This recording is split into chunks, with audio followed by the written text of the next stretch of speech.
Hi friends, வணக்கம். Welcome back to trending சமையல். இன்னைக்கு நம்ம சேனல்ல ரொம்பவே இன்ட்ரெஸ்டிங்கான டிப்ஸ் தான் நான் ஷேர் பண்ணியிருக்கேன்.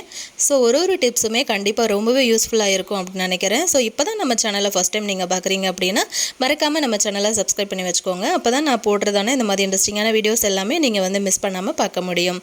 இப்போ வாங்க நம்ம வீடியோக்குள்ளே போகலாம். ஃபஸ்ட்டு டிப் என்ன அப்படின்னு பார்த்தீங்கன்னா, இந்த மாதிரி பால் காய்ச்சின பாத்திரத்தை நம்ம டைரெக்டாக அப்படியே கழுவ போடாமல் ஸோ அதை எப்படி ரொம்பவே யூஸ்ஃபுல்லாக மாற்றிக்கலாம் அப்படிங்கிறது தான் பார்க்க போகிறோம். இந்த மாதிரி பால் காய்ச்சின பாத்திரத்தில் நிறைய பால் ஒட்டிகிட்டு இருக்கோம் இல்லையா, ஸோ அந்த மாதிரி பாத்திரத்தில் கொஞ்சமாக நான் சால்ட்டு சேர்த்துக்க போகிறேன். இப்போ இது கூடவே கொஞ்சமாக தண்ணி ஆட் பண்ணிக்கலாம். இதில் நம்ம சப்பாத்தி மாவு தான் இப்போ பிசைய போகிறோம். ஸோ இந்த மாதிரி சப்பாத்தி மாவு இந்த பால் பாத்திரத்தில் பிசையும் போது ரொம்பவே டேஸ்ட்டாக இருக்கும் அந்த சப்பாத்தி. அது மட்டும் இல்லாமல் இந்த மாதிரி அடியில் பிடிச்சிட்ருக்க ஆடை பால் எல்லாமே நமக்கு வீணாக போகாது. பாருங்கள், இந்த மாதிரி சப்பாத்தி மாவு அந்த பால் பாத்திரத்துக்குள்ளே கொஞ்சமாக சேர்த்துக்கலாம். இது ஒரு சின்ன ஐடியா தான். ஸோ உங்களுக்கு பிடிச்சிருந்துச்சு அப்படின்னா கண்டிப்பாக ட்ரை பண்ணி பாருங்கள். எப்போ நம்ம சப்பாத்தி மாவு பிசைஞ்சாலும் நல்லா சாஃப்டாக நல்லா லேயராக வரணும் அப்படின்னு பார்க்கும்போது நம்ம மாவு பிசைகிற டைமில் கொஞ்சமாக பால் சேர்த்துக்கலாம். பால் சேர்த்து நம்ம சப்பாத்திக்கு மாவு பிசையும் போது அந்த சப்பாத்தி நல்லா சாஃப்டாக வரும். அதே மாதிரி தான் அந்த டிப்பு நம்ம பால் பாத்திரத்தில் டைரெக்டாக இந்த மாதிரி பிசைஞ்சிக்கலாம். ஸோ கொஞ்சமாக தண்ணி ஆட் பண்ணி பிசைஞ்சு எடுத்துக்கோங்க. கொஞ்சமாக ஆயில் தேவைப்படுச்சு அப்படின்னா ஆயிலும் அப்ளை பண்ணிக்கோங்க. இப்போ பாருங்கள், நான் நல்லா இந்த மாதிரி பிசைஞ்சு எடுத்துட்டேன். ஸோ இந்த மாதிரி நம்ம பண்ணுறதுனால அந்த பால் பாத்திரத்தில் பிடிச்சிட்ருக்க பாலும் வீணாகாது. ஸோ பாத்திரமும் நமக்கு க்ளீனாக நம்ம மாவு பிசைகிறதுனால நல்லா க்ளீனாக ஆகிடும். ஸோ பாருங்கள், அவ்வளோதான் நான் பிசைஞ்சு எடுத்துட்டேன். ஸோ இந்த டிப்பு உங்களுக்கு பிடிச்சிருந்தது அப்படின்னா கண்டிப்பாக ட்ரை பண்ணி பாருங்கள். இப்போ பால் பாத்திரமும் ஓரளவுக்கு இந்தளவுக்கு க்ளீன் ஆகிடுச்சு. அதுக்கப்புறம் நம்ம இதை வாஷ் பண்ணிக்கலாம். இப்போ நம்ம செகண்ட் டிப் என்ன அப்படின்னு பார்த்துடலாம். லாஸ்ட் டைம் நம்ம ஷேர் பண்ண ஒரு வீடியோஸில் நம்மளோட சப்ஸ்கிரைபர் ஒருத்தங்க இந்த மாதிரி சிங்கில் இந்த பைப்பில் நம்ம மாட்டி வச்சுருக்கிற ஃபில்டர் எப்படி மாட்டுறதுக்கா அப்படின்னு கேட்டிருந்தாங்க. ஸோ அது வீடியோவில் ஷேர் பண்ண சொல்லியிருந்தாங்க. ஸோ ரொம்பவே சிம்பிள் தான், இது ஒன்றுமே இல்லை. இது இந்த 10 ரூபா பொருட்கள்லாம் விற்கும் பார்த்திங்களா, அந்த கடையில் தான் வாங்கணும் இது. ஸோ இது நம்ம போடுறதுனால நமக்கு என்ன யூஸ் அப்படின்னு பார்த்தீங்கன்னா, தண்ணி நல்லா உங்களுக்கு ஃபில்டர் ஆகி வரும். ஸோ தண்ணியில் வர டஸ்ட்டு எதுவும் டைரெக்டாக நமக்கு வராது. ஸோ பார்த்திங்கன்னா இந்த மாதிரி தான் இருக்கும் அது. ஸோ இது நம்ம இப்படி ஈஸியாக கலட்டி எடுத்துடலாம். தண்ணியில் இருந்து வர டஸ்ட்டு அழுக்கு பாசி இது எல்லாமே இந்த இடத்துல ஃபில்டர் ஆகி நின்றுடும். ஸோ அதுக்கப்புறம் நம்ம இதை க்ளீனாக நல்லா வாஷ் பண்ணிவிட்டு அதுக்கப்புறம் நம்ம மாட்டிக்கலாம். இந்த இடத்துல உங்களுக்கு பாசி டஸ்ட் எல்லாம் சேர்ந்து அடைப்பு அதிகமாகிடுச்சு அப்படின்னா உங்களுக்கு டேங்க்கில் தண்ணி இருந்தாலுமே உங்களுக்கு சிங்கில் தண்ணி வராது. ஸோ ஒன்ஸ் நீங்கள் இதை கலட்டி நல்லா இந்த மாதிரி க்ளீன் பண்ணிவிட்டு அதுக்கப்புறம் நீங்கள் மாட்டினதுக்கப்புறம் தண்ணி நல்லா ஃபோர்ஸாக வரும்.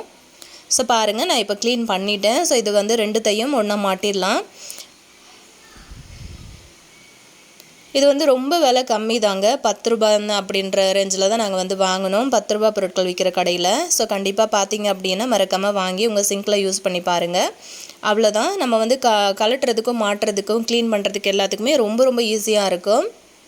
ஸோ தண்ணியும் சிதறி வெளியில் எங்கேயுமே பறக்காது நம்ம இந்த மாதிரி ஃபில்டர் யூஸ் பண்ணும்போது. ஸோ கண்டிப்பாக ட்ரை பண்ணி பாருங்கள். இப்போ நம்ம அடுத்த டிப் என்னென்னு பார்க்கலாங்க. இந்த மாதிரி ஒயிட் கலரில் இருக்கிற கிளாஸ் பார்த்திங்க அப்படின்னா 2 கிளாஸ் என்கிட்ட இருக்குது. இது நான் நோம்பு டைமில் இந்த ரோஸ் மில்க் சிரப்பெல்லாம் கிடைக்கும் இல்லையா கடையில், ஸோ அந்த மாதிரி வாங்கும்போது அதுக்கு ஃப்ரீ வருது. ஸோ அந்த மாதிரி 2 தடவை வாங்கினேன். அந்த 2 தடவையும் இந்த மாதிரி எனக்கு ஃப்ரீ வந்துருந்துச்சு இந்த கிளாஸு. ஸோ இது ஒரு பிளாஸ்டிக் அப்படின்னு தான் சொல்ல முடியும், பிளாஸ்டிக் கிளாஸ் தான் இது. ஸோ இதில் நான் என்ன பண்ணேன் அப்படின்னா, நம்ம ஃபிஷ் டேங்குக்கு போடுவோம்ல ஸ்டோன் கலராக அது போட்டுட்டு அதுக்கப்புறம் நான் மணி பிளான்ட் போட்டு வச்சுருந்தேன். நல்லா இருந்துச்சு. ஆனால் ஒரு மாதிரி அந்த கிளாஸோட கலர் மாறி ஒரு மாதிரி எல்லோயிஷாக மாற ஆரம்பிச்சிருச்சு. ஸோ ஒரு தடவையும் வாஷ் பண்ணுற மாதிரி இருந்தது. ஸோ இதுவும் நம்ம போன வீடியோவில் பண்ண ரியூஸ் ஐடியா தான். ரின் பாக்ஸ் கட் பண்ணிவிட்டு பாட்டில் கட் பண்ணி இந்த மாதிரி நான் பண்ணியிருந்தேன். ஸோ இப்போ நான் என்ன பண்ண போகிறேன் அப்படின்னு பார்த்தீங்கன்னா, அந்த ஒயிட் கலர் கிளாஸ் இருக்குது இல்லையா, அதில் இருக்கிற மணி பிளான்ட்டு எல்லாத்தையுமே எடுத்து நான் இதில் வச்சுட்டேன். ஸோ இந்த தண்ணி எல்லாத்தையும் கொட்டிட்டு நல்லா கழுவி தொடச்சி எடுத்துகிட்டு வந்துடலாம். ஸோ இதுக்கு நம்ம அக்ரிலிக் பெயிண்ட்டு தான் அடிக்க போகிறோம். இந்த மாதிரி வந்து பெயிண்ட்டை நம்ம வீட்டில் வாங்கி வச்சுருந்தோம் அப்படின்னா இந்த மாதிரி கிராஃப்ட் ஒர்க்கெல்லாம் நம்ம வந்து வீட்டில் நம்ம கைப்பட செய்யும்போது நமக்கு மனசுக்கு ரொம்பவே ஒரு சந்தோஷமாக இருக்கும் பார்க்கும்போது. பாருங்கள், ஒரு கிளாஸ் வந்து நான் அடிச்சிட்டேன். இன்னொரு கிளாஸையும் வந்து அடித்து நல்லா காய வச்சுருங்க. இந்த பெயிண்ட் வந்து நீங்கள் கடையில் வாங்கும்போதே இந்த மாதிரி குட்டியாக ஒரு ப்ரஷ்ஷும் வந்து கேட்டு வாங்கிக்கோங்க. பாருங்கள், இது ஃபுல்லாகவே வந்து கவர் பண்ணி எல்லாமே நான் வந்து அடித்து விட்டுட்டேன். இப்போ இதை வந்து நல்லா ஒரு 15லேருந்து 20 நிமிஷம் நல்லா அதை வந்து காய வச்சுருங்க. இது காயறதுக்கு ரொம்ப நேரம்லாம் எடுக்காது, உங்களுக்கு கொஞ்ச நேரத்துலேயே காஞ்சிரும். பாருங்கள், நல்லா அழகாக வந்து காஞ்சி வந்திருக்கு. இப்போ இதில் வந்து உங்களுக்கு விருப்பமான பெயிண்டிங் வந்து நீங்கள் பண்ணிக்கலாம். நான் வந்து இந்த மாதிரி ஒயிட் கலர் அக்ரிலிக் பெயிண்டில் இந்த மாதிரி வந்து குட்டி குட்டி பூ மாதிரி வந்து பண்ணி எடுத்திருக்கேன். ஸோ ரெட்டுக்கும் ஒயிட்டுக்கும் செம காம்பினேஷனாக இருக்குது. பார்க்குறதுக்கு ரொம்ப லுக்காக அழகாகவும் இருக்குது. இதை வந்து நம்ம நிறைய வந்து மல்டி பர்பஸ் ஆர்கனைசராக நம்ம வந்து யூஸ் பண்ணிக்கலாம். உங்களுக்கு வந்து ட்ரெஸ்ஸிங் டேபிளில் எதனா போட்டு வைக்கணும், ப்ரஷ்ஷு, மேக்கப் பண்ணுற க்ரீம்ஸு அந்த மாதிரி ஸ்டோர் பண்ணணும் அப்படின்னாலும் நீங்கள் ஸ்டோர் பண்ணிக்கலாம். அப்படி இல்லைன்னா நீங்கள் கிச்சனில் கூட ஆர்கனைஸ் பண்ணிக்கலாம். கிச்சனில் நம்ம ஸ்பூன் இந்த மாதிரி கரண்டிகள் தான் போட்டு வைக்க முடியும். ஸோ அந்த மாதிரி பண்ணிக்கலாம். இப்போ பாருங்கள், நான் ஒரு பக்கம் வந்து மணி பிளான்ட் போட்டிருக்கேன்.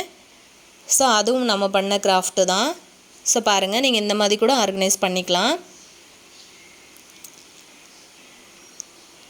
அப்படி இல்லைன்னா இந்த மாதிரி பண்ணிக்கலாம். நம்மளோட ஹாலில் நீங்கள் இந்த மாதிரி வந்து பண்ணி வைக்கும்போது பார்க்குறதுக்கே ரொம்ப ரொம்ப அழகாக இருக்கும், ரொம்ப லுக்காகவும் இருக்கும். ஸோ கண்டிப்பாக இது வந்து இந்த மாதிரி கிளாஸ் வச்சு தான் ட்ரை பண்ணணும் அப்படின்னு கிடையாது. நம்ம வீட்டில் வந்து வாங்குகிற பிளாஸ்டிக் பாட்டில், ஜூஸ் பாட்டில் வருது இல்லையா, ஃபேண்டா இல்லைனா 7up அது மாதிரி வாங்குவோம்ல, அது வச்சும் ட்ரை பண்ணலாம். செஞ்சு பாருங்கள். இப்போ நம்ம அடுத்த டிப் என்ன அப்படின்னு பார்க்கலாம். கொழாப்புட்டு வந்து சாப்பிட்ணும் அப்படின்னா எல்லாருக்குமே ரொம்ப பிடிக்கும். ஆனால் எல்லாரோட வீட்லேயும் வந்து கொழாப்புட்டு மேக்கர் வந்து இருக்கிறது கிடையாது. ஸோ வீட்டில் இருக்கிற ஒரு முக்கியமான பொருளை வச்சு நம்ம எப்படி கொழாப்புட்டு செய்யலாம் அப்படிங்கிறத பார்க்கலாம். 1 கப் அளவுக்கு பச்சரிசி எடுத்து 2 மணி நேரம் ஊற வச்சு தண்ணியை நல்லா வடிகட்டிட்டு இந்த மாதிரி ஒரு மிக்சி கப்பில் சேர்த்து நல்லா உங்களுக்கு புட்டு பதத்தில் அரைச்சி எடுத்துக்கோங்க. தண்ணி வந்து வடிகட்டிட்டு நீங்கள் எதுவும் காயெல்லாம் வைக்க தேவையில்ல, டைரெக்டாக மிக்சி கப்பில் சேர்த்து அரைச்சி எடுத்துக்கலாம்.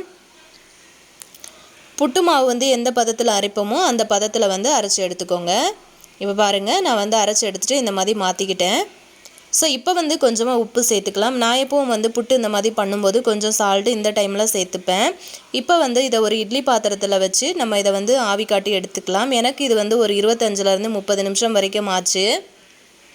இப்போ ஒரு 30 நிமிஷத்துக்கு அப்புறமா இதை வந்து ஓப்பன் பண்ணி பார்த்தீங்க அப்படின்னா உங்களுக்கு வந்து மாவு நல்லா அவிஞ்சு வந்திருக்கும்.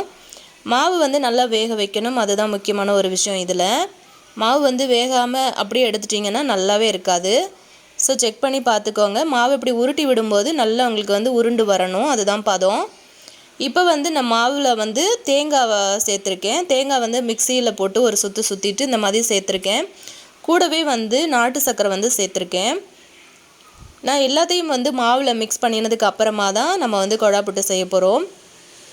ஸோ இப்போ வந்து ஆல்மோஸ்ட் நம்மளோட புட்டு வந்து ரெடி ஆயிடுச்சு. இப்போ பாருங்கள், நல்லா எல்லாமே மிக்ஸ் பண்ணி இனிப்பெல்லாம் சரியாக இருக்குது.